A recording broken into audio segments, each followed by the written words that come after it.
এই ভিডিওতে আজকে আমার ফার্মের নতুন আপডেট দেখাবো।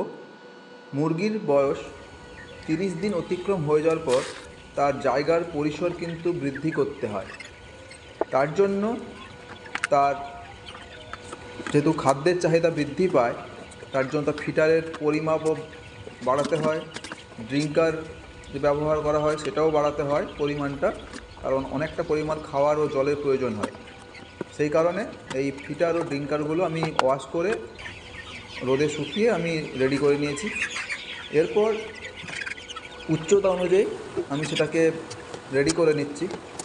তো আমার ফার্মের 50% জায়গাতে যে মুরগিগুলো থাকতো, এখন পুরো 100% জায়গাতে এরা ছড়িয়ে পড়বে। তার জন্য আমি আগে থেকে জায়গাটা কিন্তু রেডি করে নিয়েছি। তারপর যেহেতু একটা স্পেস থেকে আর একটা স্পেসে ফার্মে মুরগিগুলো বিচরণ করবে, তার জন্য আগে থেকে তার এনার্জি ড্রিঙ্ক আমি ইমোলাইট ব্যবহার করছি এখানে। আপনারা ওআরএসও ব্যবহার করতে পারেন, যেহেতু নতুন স্পেসে তারা আসবে।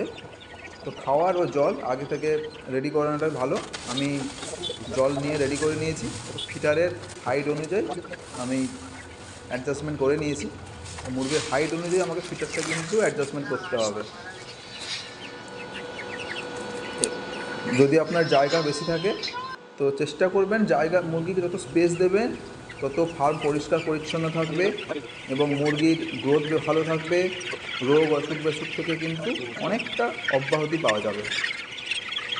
দেখতে পাচ্ছেন এক এক করে মুরগি কিন্তু নতুন স্পেসে চলে এসছে। এটা আমার 32 দিনের মুরগির বয়স এখন। আশা করছি আমি আপনাদেরকে কিছু তথ্য দিতে পারছি। যদি ভালো লাগে আমার ভিডিওটিতে লাইক শেয়ার করে এবং আমার চ্যানেলটিকে সাবস্ক্রাইব করে আমার সাথে থাকবেন, আমাকে মোটিভেট করবেন। আমার যেটুকুনি আমি শিখেছি আমি আপনাদের সাথে শেয়ার করব। সবাই ভালো থাকবেন, সুস্থ থাকবেন আর নিজেরাও ফার্ম করা শুরু করুন।